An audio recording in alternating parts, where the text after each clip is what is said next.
You think marriage begins with days filled with sweetness, intimacy, and love. But imagine this. The very first day after my wedding, I discovered that my mother-in-law had opened every single wedding card, a moment that should have belonged only to my husband and me. How would you react? As for me, that moment changed the way I saw my husband, his family, and the entire marriage that had only just begun. When I close my eyes and think back to my wedding day, I still remember the glow of it. The lights, the music, the laughter, all of it felt like it had been pulled straight out of a movie. People often say your wedding is supposed to be the happiest day of your life, and for me, at least in that moment, I believed it was. The dress I wore wasn't designer, but it was mine. White satin with lace sleeves, something I had chosen carefully after weeks of scrolling online, trying to find the gown that would make me feel like the main character in my own story. My bridesmaids gasped when I put it on during the fitting, and my mom cried. I thought, yes, this is it. This is the beginning of everything I've been waiting for. The venue wasn't extravagant either. It wasn't a cathedral or a ballroom, but a small garden reception space just outside the city. The air smelled like roses and fresh-cut grass, and by the time the sun set, string lights overhead twinkled against the night sky like stars had been lowered down just for us. I felt safe there, surrounded by friends and family who clapped, danced, and toasted as though love itself was overflowing in the room. And my husband, God, he looked so handsome. When I saw him waiting for me at the end of the aisle, in that navy suit with his tie just slightly crooked the way he always wore it, I thought I'd made the best decision of my life. He wasn't perfect, no one is, but he was mine. Or at least, I thought he was. In America, we romanticize weddings. They aren't just a ceremony. They're a performance, a declaration, a way of saying to the world, look, this is us, this is our love. But beyond all the photos and the hashtags, what I truly wanted most was something simple. A marriage built on respect, privacy, and intimacy. I wanted the small moments, the rituals that belonged only to us, and one of those rituals, the one I'd been looking forward to ever since the RSVP cards began rolling in, was opening the wedding cards. You see, in our culture, the cards are more than just envelopes with cash or checks inside. They're pieces of memory. They're filled with blessings, inside jokes, little notes scribbled in the margins. Sometimes people tuck in Polaroid pictures or handwritten letters that remind you of why you invited them in the first place. For me, the thought of sitting down the day after the wedding, curled up on the couch with my new husband, tearing each envelope open, laughing at what Aunt Susan wrote, or tearing up over what my best friend confessed, it felt sacred. It was supposed to be ours. That's what I imagined. That's what I dreamed of. The night of the wedding, we were exhausted. My feet hurt from hours of dancing in heels, my makeup had smudged from hugging everyone in sight, and all I wanted was to collapse into bed. But still, I felt the warm glow of satisfaction. The world could wait. Tomorrow, we'd wake up as husband and wife, and tomorrow, we'd begin our private little ritual. What I didn't know then was that someone else had already decided for us. Let me take a moment to talk about my mother-in-law. Up until this point, if you had asked me, I would have told you I got along with her well. She was Nigerian, proud of her heritage, strong in her beliefs, and from the very beginning, she had carried herself with the kind of confidence that made people step back and listen. I respected that about her. She wasn't the stereotypical evil mother-in-law you see in movies, not to me anyway. She hugged me when I first met her. She complimented my cooking when I nervously made dinner for the family. She even offered me advice about marriage that, at the time, I thought came from a place of wisdom. So on the surface, I didn't think I had any reason to fear her. In fact, on my wedding day, when she stood next to me in pictures, smiling that wide, practiced smile, I felt a kind of warmth. She accepts me, I thought. She's happy I'm here. But sometimes, what you see in pictures isn't the full truth. Sometimes a smile hides something else entirely. The morning after the wedding, I woke up with sunlight streaming through the curtains. My hair was a mess, mascara smudged under my eyes, but I felt light. I was married. Finally, after months of planning, stressing, and negotiating over seating charts and food menus, I was married. I slipped into one of my husband's shirts, padded barefoot into the living room, and there they were, a neat stack of envelopes, tied together with a ribbon my maid of honor had given me. Sitting on the coffee table, my heart fluttered. This was it. This was the moment. I pictured us making coffee, sitting side by side, laughing and crying over the cards, but when I picked up the stack, something felt off. The ribbon was loose. The envelopes didn't look quite right. I slid one open and my breath caught. They had already been opened. Every single one. I froze. My mind spun in circles, trying to come up with an explanation. Maybe the maid of honor peeked. Maybe one of my bridesmaids thought they were helping. Maybe my husband couldn't wait and opened them himself. But the truth came out faster than I could brace myself for it. It was his mother. She had opened them all. In that moment, I didn't just feel anger, I felt robbed. Like a thief had broken into my life, not to steal money or possessions, but to steal intimacy. To steal the one moment I had been holding onto as mine. And the irony, she probably didn't even see it that way. To her, maybe it was just a pile of envelopes. Maybe she thought she was being helpful, organizing things, making sure the money was counted, the checks were safe. But to me, it was a violation, because those weren't just envelopes. Those were messages meant for us. And now, every word had passed through her hands before they ever touched mine. That's when I realized, my marriage wasn't going to be the fairy tale I thought. It wasn't going to be just the two of us against the world. It was going to be me, him, and her. I wish I could tell you that I brushed it off, that I laughed, shook my head and thought, oh, well, it's just cards. It doesn't really matter. That would have been easier, cleaner, less dramatic. But that's not how it felt. The moment I realized my mother-in-law had opened them, something inside me cracked, not loudly, not visibly, but like a quiet fracture deep in the bone. A break you can't see but you can feel with every breath. I stood there in my living room, clutching the stack of open envelopes, and for a second the room seemed to blur. The sun was still shining through the curtains, the coffee pot clicked as it heated water, and my husband's footsteps padded down the hallway. Everything looked normal, but inside me, everything had shifted. When he walked in, rubbing his eyes, his hair sticking up in a dozen directions, I wanted him to fix it. I wanted him to see the look on my face, rush to my side, and say, oh, my God, what happened? I wanted him to be shocked, to be angry with me, to put his arm around me and remind me that we were a team. Instead, when I told him, when the words slipped out of my mouth, your mother opened all our wedding cards, his reaction was nothing like I'd imagined. He blinked, shrugged slightly. Okay.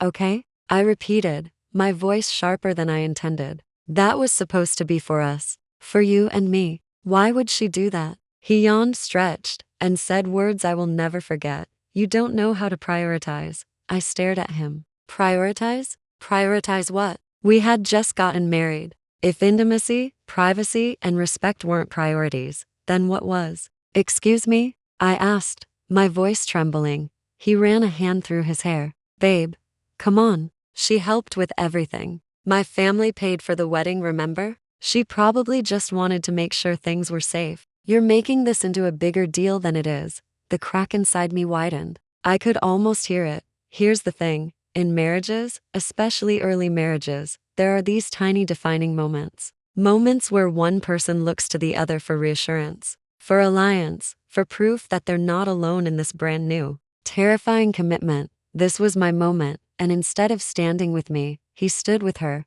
I tried again. I tried to explain. This isn't about money. It's not about who paid for what. It's about us. It was supposed to be something we shared. Just you and me. She took that from us. He sighed like I was being childish. You're overreacting. Honestly, if this is the hill you're gonna die on, then I don't know what to say. My mom meant well. Those 3 words meant well made my skin crawl. Because here's the truth. Meaning well doesn't erase the damage. You can mean well and still cross boundaries. You can mean well and still hurt someone. And yet, in that moment, I realized something terrifying. To him, my pain didn't matter. What mattered was keeping his mother comfortable. The rest of that morning felt like walking through fog. I made coffee, but it tasted bitter. I flipped through the cards, but the magic was gone. Each envelope, each handwritten message felt tainted. I no longer felt like I was sharing a secret with my husband. I felt like I was reading leftovers,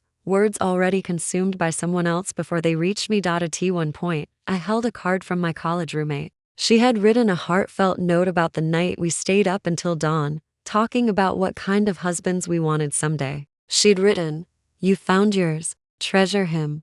I wanted to cry, because in that moment, I wasn't sure I had. Later that day, I tried to approach the subject again, calmer this time. I told him, look, I just need you to understand why this upset me. I need you to acknowledge that it crossed a line. He put his phone down, looked at me with mild annoyance, and said, you need to stop. You're making my mom out to be some kind of villain when all she did was open some cards. Do you hear yourself? This isn't a big deal. And that was the dagger. Not the act itself, but the dismissal. Because what I heard wasn't just this isn't a big deal. What I heard was, you're not a big deal. Your feelings aren't a big deal. That night, lying in bed next to him, I felt lonelier than I had in years. I had just gotten married, just tied my life to another person. And already I felt unseen. I kept turning the words over in my head. You don't know how to prioritize. What he really meant was, I will always prioritize her over you. As the days went by, I tried to bury it. I told myself maybe I was overreacting. Maybe I was being dramatic. Cultural differences, family dynamics, they're complicated. Maybe I needed to let it go. But the more I tried to silence myself, the louder the unease grew. Because it wasn't just about the cards anymore. It was about what the cards represented: boundaries, privacy, respect. And all of those had been trampled over without hesitation, and worse, he had let it happen. Looking back now, I realize part 1B of my story wasn't really about the wedding cards at all. It was about the first fracture in my marriage, the first time I understood that the man lying beside me in bed wasn't entirely mine. He was still his mother's, and in many ways, he always would be. It was 3 days later when I finally saw her again. We were invited, summoned to Sunday dinner at my husband's parents' house. It wasn't unusual. In fact, it was tradition in his family. Every Sunday, everyone gathered around the big oak table, passing bowls of mashed potatoes and roasted chicken, retelling the same old family stories, laughing at the same inside jokes. Normally, I didn't mind. Sometimes it even felt warm, like stepping into a sitcom family where everything was loud but safe. But that Sunday, it felt different. It felt like walking into enemy territory. The house smelled like garlic bread the moment we walked in. His mother greeted us with her usual wide smile, her lipstick a shade too bright, her perfume filling the hallway. Oh, there you are, my newlyweds, she sang, pulling me into a hug that felt both suffocating and strategic. Her arms were tight around me, but her hands patted me like she was claiming property, as if to say, welcome to the family. You're mine now too. And maybe I wouldn't have thought so much of it if not for the envelopes. If not for the pile of broken privacy sitting like a ghost in our living room. At the dinner table, everything seemed normal. His father carved the roast. His sister scrolled through her phone under the table, thinking no one noticed. His mother filled everyone's glasses before she even sat down, but inside me, the tension was boiling. Every time she laughed, every time she touched his arm, every time she called him my boy, I thought about the cards. I thought about her tearing open the envelopes, sliding her manicured nails across the paper that wasn't hers to touch. Finally, I couldn't take it anymore.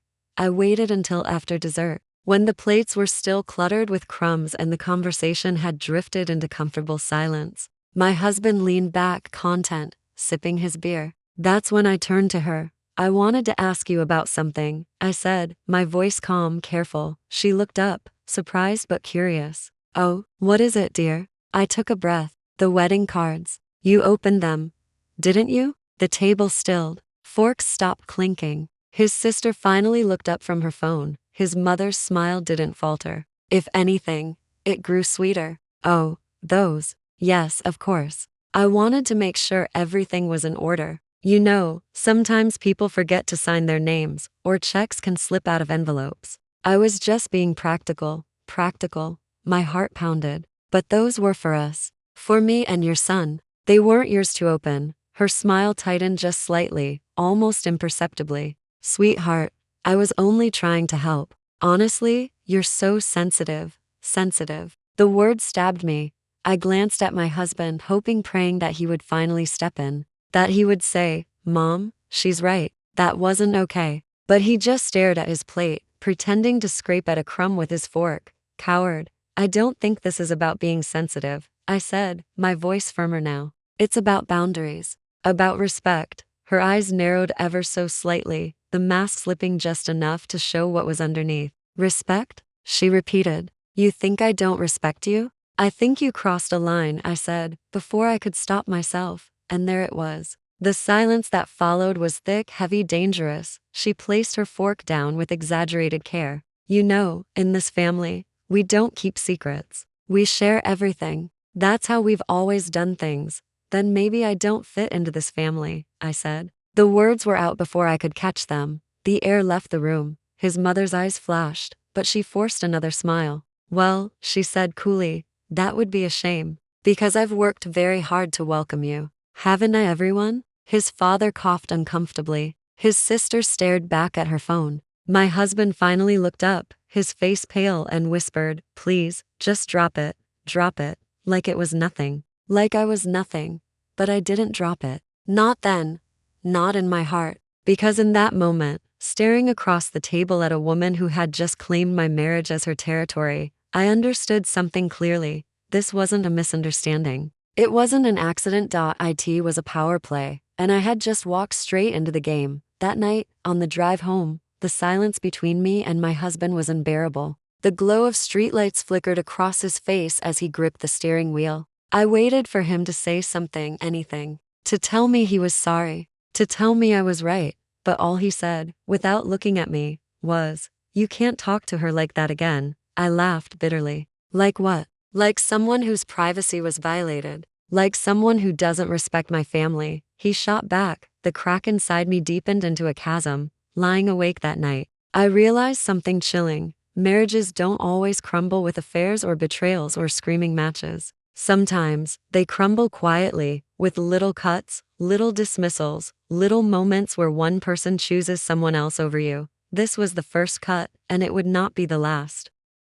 The night after that Sunday dinner, I lay in bed staring at the ceiling, the shadows of the blinds stripping the room like prison bars. Beside me, my husband's breathing was steady, almost peaceful, as if nothing had happened. But inside me, everything had shifted. I couldn't stop replaying the evening in my head, the way she smiled like a politician, the way she dismissed me with a single word, sensitive, and most of all, the way he sat there, silent, when I needed him the most. Marriage, I thought, was supposed to be a partnership. Two people, one team against the world. But lying there in the dark, I felt like I had married into a team that already had a captain. And it wasn't me. The next morning, I made coffee for us both. I slid his mug across the table, black with 2 sugars, the way he liked it. I tried to act normal, to pretend nothing had changed, but when he looked up from his phone and said, we're going to Mom's again tonight, she wants to show us the wedding photos, I felt my stomach turn.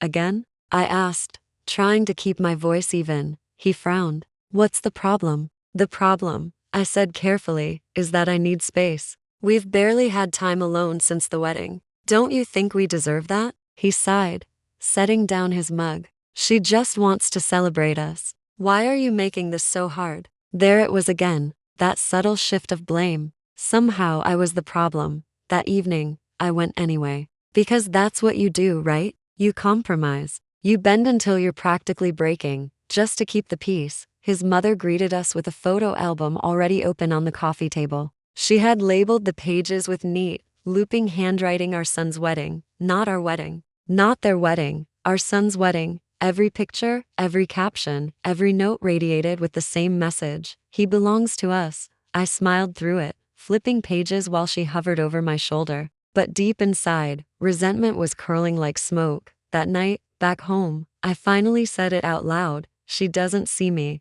I whispered. He looked up, confused. What are you talking about? Your mom. She doesn't see me. She sees you, only you. And she treats me like I'm just a guest in this marriage. He rubbed his face. You're reading too much into it. Am I? I snapped, sharper than I intended. She opened all of our cards. She claims every moment as hers. She doesn't respect me or us. And you just let her. He stiffened. She's my mom. She's done everything for me. She paid for the wedding. There it is. I cut in. The price tag. Do you think that means she owns us now? That she gets to control every boundary? Silence. And in that silence, I realized he didn't have an answer. Because maybe, in his mind, she did. Days passed. But the tension didn't. It seeped into everything: meals, mornings. The way he avoided my gaze when his phone buzzed with her name. One night, I asked, Do you ever wonder what it would be like if we lived further away? He blinked at me. Further away from what? From her. From them. From this constant interference. His jaw tightened. You want me to abandon my family? I want you to put our family first, I said softly. He stared at me for a long time, then shook his head. You'll never understand. Family is everything. And just like that, I knew. We weren't even speaking the same language anymore. The breaking point came a week later. I found out she had been calling him at work every single day, sometimes twice, asking what we ate for dinner, if we argued, if I was adjusting. When I confronted him, he shrugged. She just worries. That's who she is. No, I said, my voice shaking. That's not worry. That's control. And if you can't see it, then maybe we don't have the same vision of marriage at all. He didn't yell. He didn't argue. He just went quiet. And in some ways, that was worse. Because silence doesn't mean peace, it means distance. That night, I stood in the bathroom, staring at myself in the mirror. The bride I'd been just weeks ago, glowing with hope and excitement, felt like a stranger now. Instead, I saw a woman who had walked into a marriage blind. A woman who thought she was gaining a husband, only to realize she had also inherited a gatekeeper, a woman who demanded loyalty, obedience, and control. And worst of all, I saw a woman who wasn't sure if her husband was willing to stand by her side at all. They say the foundation of a marriage is trust, respect, a shared vision of the future. But as I turned out the light and crawled into bed beside him, the silence heavy between us, I knew our foundation already had cracks, and if something didn't change soon, everything we built on top of it would eventually collapse. The first time I truly saw her mask slip, it was a Tuesday afternoon. I'd just gotten home from work, heels clicking across the hardwood, when I noticed the air felt wrong. Not the usual stillness of an empty apartment. Something else. Something alive. And then I heard it. A voice. Her voice. I froze. She was sitting on my couch. My couch. A glass of water in her hand. Her handbag neatly tucked beside her like she owned the place. Oh, there you are, she said cheerfully, as though this were the most natural thing in the world. I was in the neighborhood. The neighborhood. She lived 40 minutes away. I set my bag down slowly, my heart beat loud in my ears. How did you get in? She waved a hand. Oh, I still have the spare key you gave us. I hope you don't mind. The key, the one we'd given them just in case during the wedding planning. An emergency key, a backup, not an open invitation. I wasn't expecting you, I said carefully, trying to keep the edge out of my voice. Her smile tightened. Well, dear, I didn't think I needed an appointment to see my own son. That's when it hit me. She wasn't here to see us. She was here to stake her claim. I sat down across from her, folding my hands. He's not home yet. You'll have to wait. Her eyes flickered, just for a second, something sharp glinting beneath the sweet veneer. That's fine. Gives us girls some time to talk. Girls. As though we were equals. But everything in her tone told me she didn't see me as one. We sat there in silence for a moment. She sipped her water, studying me the way a scientist might study a specimen. Then casually she said, you know, marriage is about compromise. About knowing when to bend. I learned that early on. I nodded slowly. I agree. She leaned forward. And sometimes that means understanding where you fit in the family. There's an order to things, dear. A hierarchy. You're new. It takes time to earn your place. Her words landed like ice water on my skin. A hierarchy. I forced a smile. With all due respect, I don't see marriage as a hierarchy. I see it as a partnership. She tilted her head, almost pitying me. Oh, sweetheart, you'll learn. When my husband came home that evening, she leapt up to hug him like a teenager greeting her prom date. There's my boy. She beamed, her perfume enveloping him. I was just telling your lovely wife how important it is to understand family roles. He laughed, oblivious. You're always full of wisdom, Mom. And just like that, the conversation was closed. Her message delivered, mine dismissed. That night, lying in bed, I stared at the ceiling again. Only this time, the bars of shadow didn't feel like prison, they felt like a cage. She had the key, literally. And suddenly, I wasn't sure whose home this was anymore. The next few weeks blurred together in a haze of quiet intrusions. She showed up with groceries we didn't ask for. She accidentally took my laundry from the dryer and folded it herself. She rearranged the kitchen cabinets, insisting her way was more efficient each time. She wore the same mask of helpfulness, sweet, selfless, innocent, but behind her eyes, I saw it. Control, possession, the same gleam I'd seen when she opened the wedding cards. And the worst part, my husband never saw it, or refused to. She's just trying to help, he'd say. Why are you making everything a battle? Because it was a battle, only I was the only one fighting. The breaking point came one Friday evening. I'd cooked dinner pasta, garlic bread, salad. I was proud of it. Simple, but ours. And just as we sat down to eat, the door opened. No knock, no text, no warning. She walked in, carrying a casserole dish. I thought you could use a home-cooked meal, she announced brightly, setting it down right in the middle of the table, pushing my dishes aside like they were irrelevant. My husband smiled. Smells amazing, Mom. I sat there, staring at the food I'd made, now pushed to the edges of the table like an afterthought, invisible. That night, after she left, I confronted him. She has to stop, I said firmly. He frowned. Stop what? Coming over unannounced, rearranging things, acting like she lives here. He sighed, the same sigh he always gave me, the sigh that meant you're overreacting. She's just excited. Can't you appreciate that? No, I said, my voice breaking, because it doesn't feel like excitement. It feels like invasion. It feels like she's trying to erase me. He stared at me for a long moment, then said the words that would echo in my head for weeks. She was here first. I don't even remember what I said after that. Maybe nothing. Maybe too much. All I know is that those 4 words lodged themselves deep inside me, cutting sharper than any argument. She was here first. Not you're my partner. Not you. Come first. Now. Not we're a team. Just a reminder that in his eyes, I was still second place. Later that night, when he fell asleep, I crept into the living room. I stared at the casserole dish, cold and untouched now, sitting in the fridge. It wasn't just food. It was a symbol. Every bite said, I know better. I belong here. You don't. And as much as I hated to admit it, I knew the battle had only just begun, because this wasn't about casseroles or cabinets or laundry. It was about control. About who got to define this marriage. And right now, it wasn't me. The morning after the casserole incident, I woke up with a decision heavy on my chest. Enough was enough. I wasn't going to sit quietly while she rearranged my home, invaded my privacy, and reduced me to a background character in my own marriage. If my husband wouldn't set the boundary, then I would.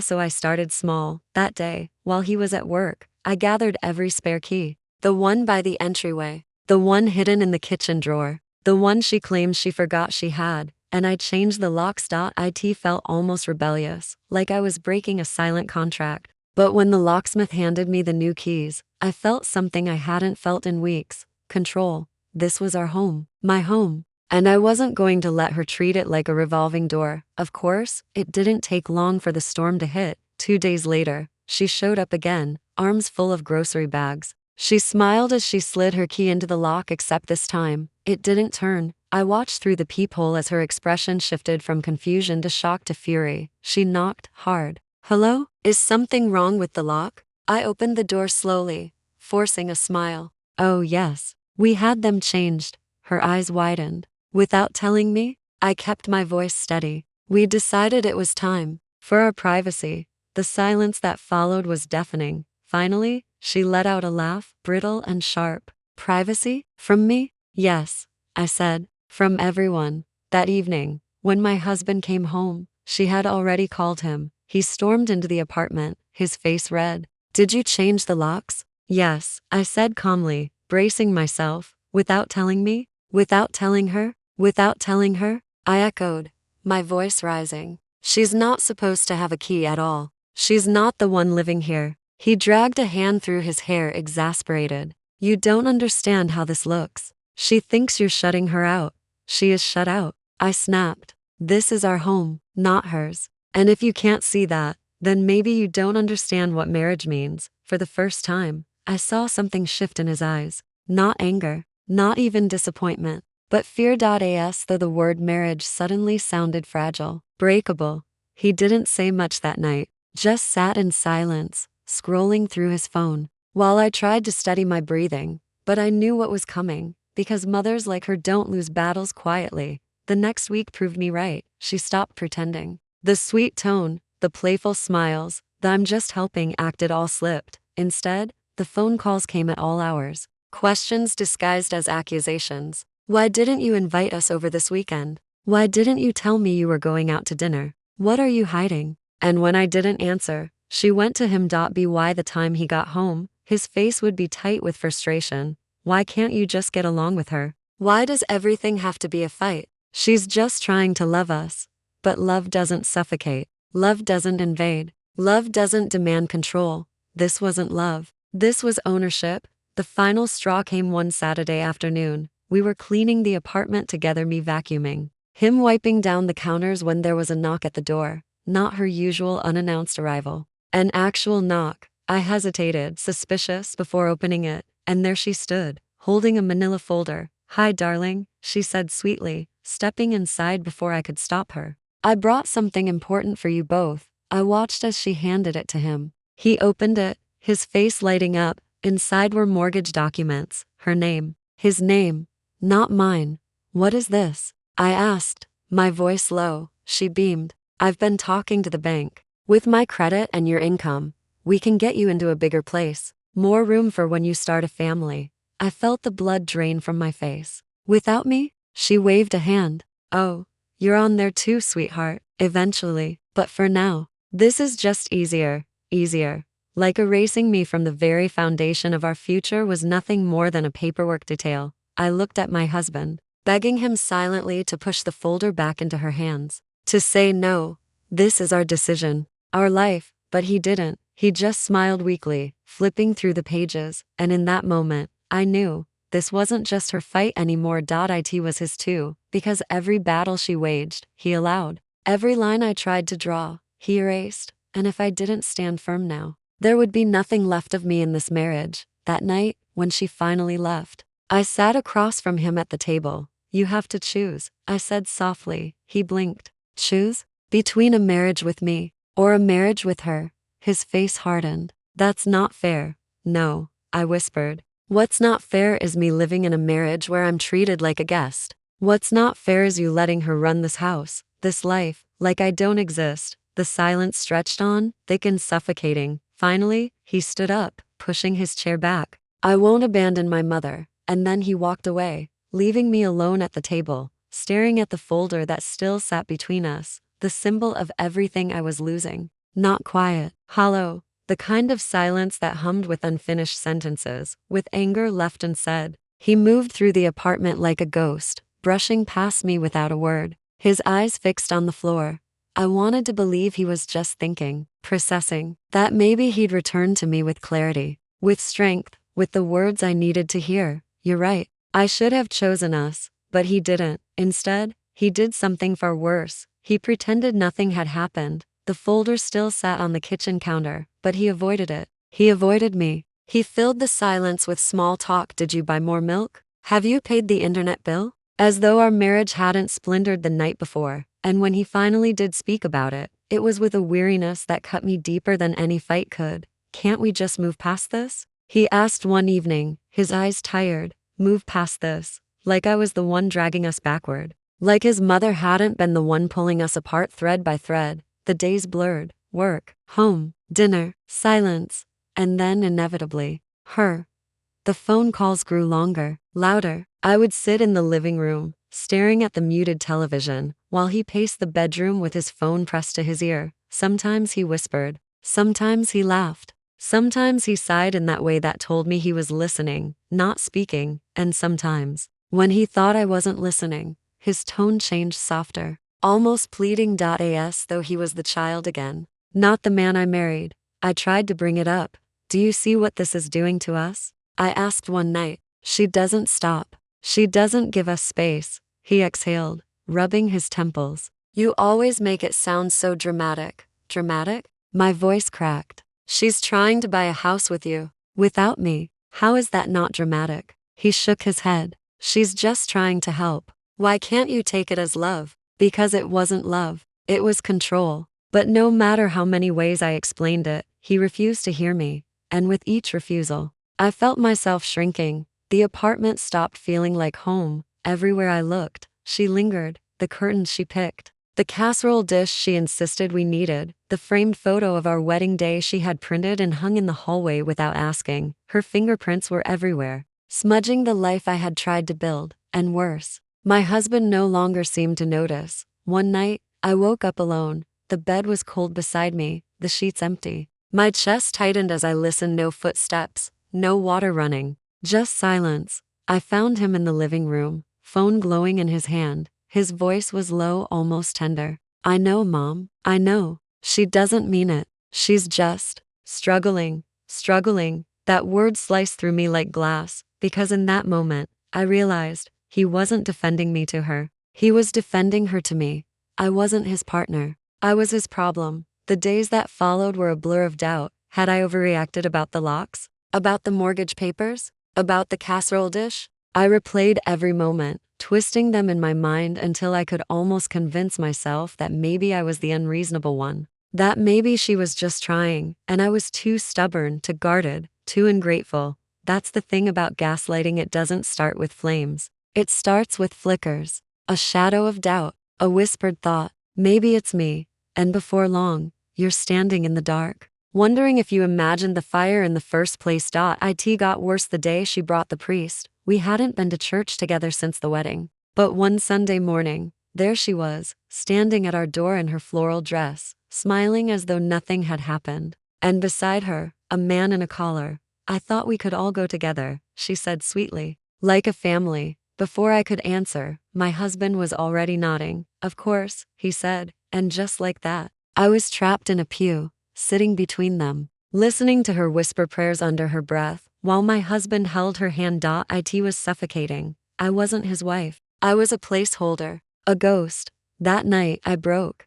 "I can't do this anymore," I whispered, tears stinging my eyes. He froze. "Do what?" "This, her, us. This isn't a marriage. This is me fighting for air in a room you keep filling with her." His face hardened, his jaw tight. "So you're giving up?" "I'm asking you to fight for me," I said. "Just once. To choose me, not her, me." But he didn't answer. He just stared at me, silent, while the seconds stretched into eternity. And in that silence, I heard the truth louder than any words could say. He had already chosen, and it wasn't me. The fight began the way most of them did, quietly, with a phone call. Her voice, muffled through the thin walls of our apartment, drifted into the living room like smoke. I could hear her laughter, high-pitched and deliberate, followed by the soft murmur of my husband's voice. But this time, something inside me snapped. I didn't wait for him to hang up. I didn't wait for the silence. I stormed into the bedroom, my pulse pounding in my ears. "Enough," I said. He looked up, startled, phone still pressed to his ear. "I'll call you back," he whispered quickly, ending the call. "What are you doing?" I demanded. He blinked, as though he hadn't heard me. "What do you mean? You don't even see it anymore, do you? She's here, in this room, in this marriage, every second of the day. And you let her in." His jaw tightened. "You're blowing this out of proportion."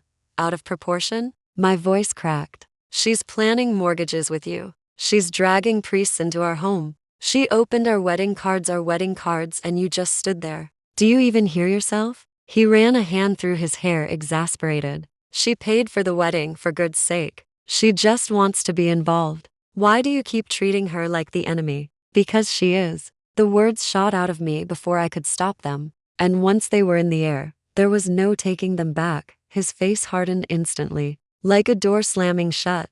"You don't talk about my mother like that," he said, his voice low. I laughed bitterly, though it wasn't laughter at all, it was despair given sound. "Your mother? She's in this marriage more than I am. Maybe you should have just married her." His eyes flashed. "That's disgusting.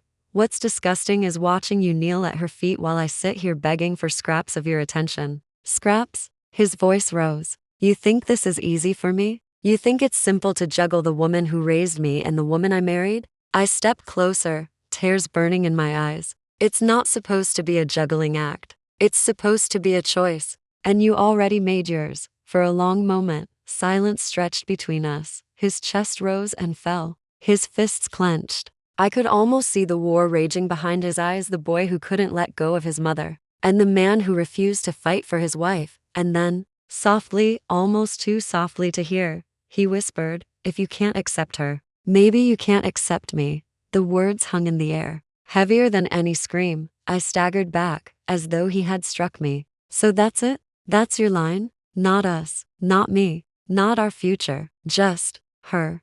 He didn't answer, and in his silence, I found my answer. I don't remember packing my bag.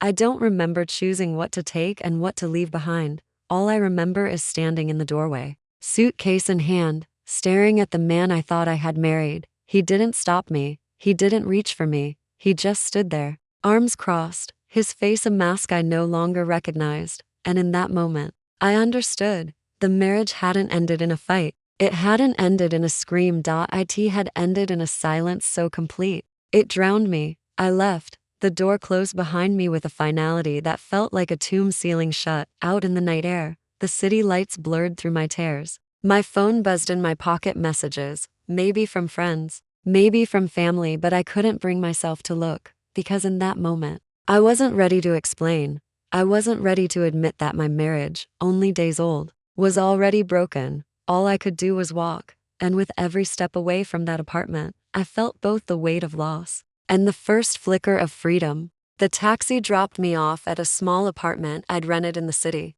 It wasn't much, just a studio with peeling paint, a tiny kitchenette, and a view of the fire escape, but it was mine. No one else's. No keys, no expectations, no shadows lurking behind the walls. The door clicked shut behind me and I sank against it. For a moment, I allowed myself to breathe, really breathe, but the relief was fleeting, because the silence was loud. It pressed against my ears, against my chest, against my skull. It reminded me that I had left a marriage that was supposed to be new, full of hope, and instead, I was alone. I walked to the small window, looking down at the city street below. Cars blurred past. People moved, laughed, argued, existed in ways that felt foreign to me. And for the first time in days, I felt entirely unmoored. The first night, I lay on the thin mattress and stared at the ceiling, replaying every conversation, every confrontation, every moment that had led me here. The wedding cards, the casserole dish, the mortgage folder, the church, the priest, the locks.id all swirled in my mind, a cyclone of hurt, betrayal, and disbelief. And I kept asking myself the same question: how did it come to this? Sleep didn't come easily. I imagined them both back at the apartment, laughing, carrying on as though I'd never existed. My husband, ever the peacemaker, siding with her. His mother, triumphant, like a queen claiming her territory. And me? I was the outsider, the interloper, the one who had dared to demand boundaries. The thought was suffocating, but somewhere deep inside, a quiet spark of defiance flickered. I survived this. I can survive anything. The days blurred into weeks. I settled into a routine: work, small errands, quiet dinners alone. Friends called occasionally, their voices warm but distant. They didn't fully understand, and no one could, because this wasn't just a fight over a casserole or an envelope of wedding cards. This was a fight over existence, over being seen, over being valued. I spent hours walking through the city streets, headphones in, music blaring, letting the rhythm drown out my thoughts. But even in the noise, the memories followed me. At night, I'd sit at the tiny kitchen table, journal open, and write about my anger, write about my fear, write about him, about her, about the life I thought I'd have and the life I actually lived. And slowly, something began to shift. I realized that the fault, in part, wasn't entirely his or hers. It was that I had ignored my own instincts, that I had assumed love would protect me from manipulation, that I had trusted that family comes first didn't mean you come last. I had to reclaim myself. And that started with clarity. I began to make decisions, small ones at first. I decorated my apartment in ways I liked: nothing fancy, nothing extravagant, just things that reflected me. I cooked meals I enjoyed. I left notes for myself, reminders that I was not alone, that I deserved to occupy space, both physically and emotionally. Therapy became my sanctuary. I talked to a professional about boundaries, gaslighting, and the subtle ways control can erode a marriage. For the first time, I heard myself say out loud, I was violated, I was disrespected, and it wasn't okay. With each session, the fog lifted. The anger remained, sharp and protective, but it no longer crushed me. I was learning to wield it, not be consumed by it. I even started to reach out to friends in ways I hadn't before: dinner dates, late night coffee runs, walks in the park. Connections that reminded me of a life outside her orbit, outside him, outside that suffocating apartment. One evening, as the city lights shimmered through my window, I took out a piece of stationery and began to write. I wrote to him. Not to reconcile, not to accuse, not to demand. I wrote to explain what I felt, to release the storm that had been trapped in my chest for weeks. I wrote, "You chose her over me. You chose comfort over love. I tried to stand beside you, but you were never beside me. And now, I am standing on my own." I didn't send the letter. I didn't need to .by the time I folded it. I realized something profound. I didn't need his acknowledgement to exist. I didn't need his approval to be seen. I didn't need his love to survive. I was enough, and for the first time since the wedding, I felt a flicker of hope. Not for him, not for the marriage, not for her, but for myself. I was free. The city had a rhythm I hadn't noticed before. Cars honking, people chattering, the distant wail of a siren. It all felt alive, like the world was moving forward. And I could, too. I signed the lease on a slightly bigger apartment. A studio with sunlight pouring through 2 windows instead of 1. It wasn't fancy, but it was mine. No one else's. Not hers, not his, not anyone's. I painted the walls myself, choosing warm shades that felt like sunrise. I hung curtains that swayed gently in the wind. I bought plants, small ones at first, stubborn succulents that thrived on neglect much like me. Work became my anchor. I threw myself into projects, meetings, and deadlines. My colleagues noticed a shift in me. I walked taller, spoke more confidently, laughed more freely. There was an energy in me that hadn't existed when I was drowning in the suffocating presence of someone else's control. And slowly, I started to make new friends. People who didn't judge my choices, who didn't take sides in family wars, who just accepted me as I was. We met for coffee, lunches, or evening walks. I realized that community wasn't just about family, it was about people who saw you, truly saw you. One evening, I went to a small bookstore I'd discovered tucked between the cafes. The smell of old paper, the soft lighting, the quiet hum of other readers, it was a sanctuary. I wandered through the aisles, fingers grazing spines, and stumbled across a book on personal boundaries. I pulled it off the shelf, flipping through it. Each page resonated. Each chapter felt like someone had written it for me, and for the first time in weeks, I smiled, not the smile of pretending everything was okay, but the kind of smile that comes from knowing you're reclaiming your life, one choice at a time. That night, I cooked for myself, not to impress anyone, not to fulfill anyone's idea of home, but because I wanted to. I chopped vegetables, stirred sauces, sprinkled herbs, and poured wine into a single glass. I sat by the window, watching the city lights reflect off the pavement. I ate slowly, savoring the flavors, the quiet, the freedom. It was a small act, but it was mine, and it felt revolutionary. I began writing more regularly. Journals, letters, lists of goals, dreams I'd forgotten in the chaos of marriage and interference. I wrote about what I wanted in life, not what someone else wanted for me. I even started a blog, carefully crafted, anonymous at first, detailing the struggles of reclaiming autonomy in a controlling environment. The act of writing, of shaping my thoughts into words, gave me clarity. It gave me power. It reminded me that my story was mine to tell. And then came the day I realized something important. I didn't hate him anymore, not in the burning, angry way I had when I left the apartment, not in the desperate way I had when I felt invisible. I understood now. He had chosen his comfort, his upbringing, his mother over me, and that was his choice, but I didn't have to carry that burden anymore. I could let it go. For the first time since the wedding, I truly believed that I could be happy. Not with him, not under her shadow, but with myself. I went to bed that night, the city lights casting a soft glow across the room, and whispered to myself, this is only the beginning. The first challenge of independence wasn't external. It was internal. Even in my new apartment, even with friends, even with work, I couldn't shake the memories. The wedding cards, the casserole, the mortgage folder, they haunted me. I realized that leaving wasn't enough. I had to face them, the ghosts of what had been.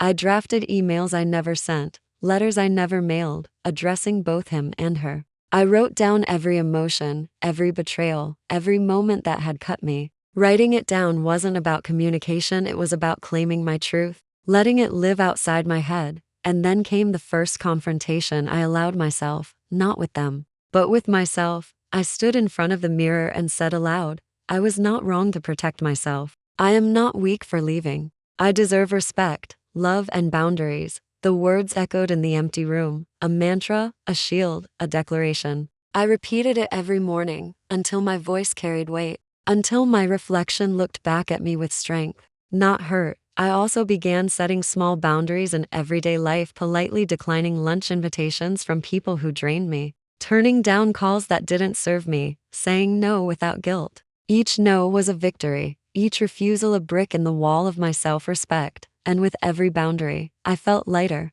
Every intrusion I stopped before it started reaffirmed that I could control my life, my decisions, my space. The next test came when I received a call from him. I just wanted to see how you were doing, he said, his voice hesitant. I took a deep breath. The old me would have answered, explained, begged, pleaded. But the new me? I paused, measured my words, and chose carefully. I'm doing well, I said calmly. I hope you are too. But I'm not interested in revisiting the past. He hesitated, then spoke again. I didn't know what else to do. Neither did I replied. And that's why I moved on. The line went quiet. I hung up, and for the first time, I felt no guilt, no remorse, no longing, just clarity. I had claimed my space, my life, my story. Around the same time, she tried to reach me, calls, texts, even a brief appearance outside my apartment once. I didn't engage. I refused. And in that refusal, I discovered the power of silence. Silence can be louder than confrontation. Silence can be protective. Silence can be liberating.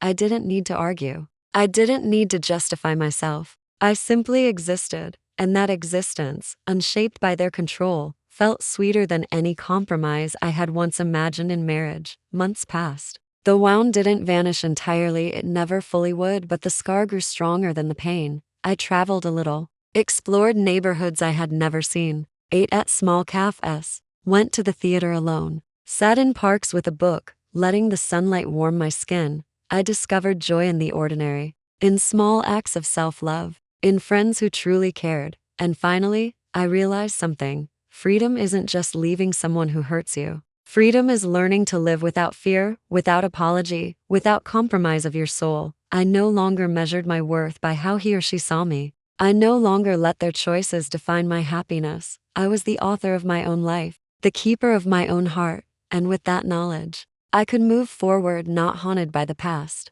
not tied to a marriage that never truly saw me, but fully alive, fully myself, and infinitely free. The city outside my window glittered like promise, and for the first time in my adult life, I felt the world was mine, and it was. The sun rose slowly over the city, casting a golden glow across my small apartment. I stood by the window, sipping coffee, and for the first time in months, I felt a deep, unshakable calm. I had walked away from a marriage that suffocated me. I had left behind the woman who tried to control every detail of my life. I had left behind a man who, for all his love, couldn't see me for who I truly was. And I was still here. I thought back to the wedding cards, the mortgage papers, the casseroles, and the silent betrayals. Each one had felt like a blow, a fracture in my world. And yet, every fracture had led me here, to clarity, to independence, to myself. I realized that happiness wasn't found in someone else's approval. It wasn't in a husband's protection or a mother-in-law's acceptance.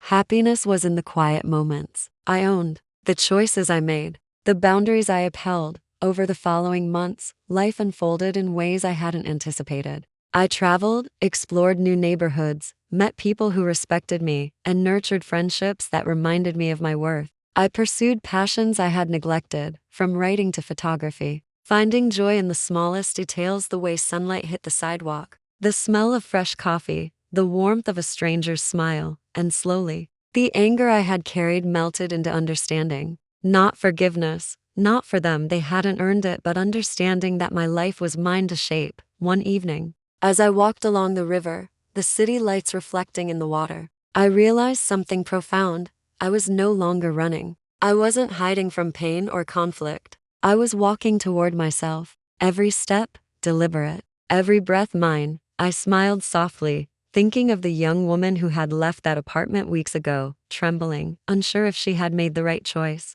She would barely recognize me now. I was stronger. I was whole. I was free. And in that freedom, I found a quiet truth. Life doesn't owe us fairness. People will fail us. Boundaries will be tested. But we always have a choice to stay trapped or to step forward. I had chosen forward, and now I was ready for whatever came next. The city pulsed around me, vibrant, alive, and infinite. And so was I.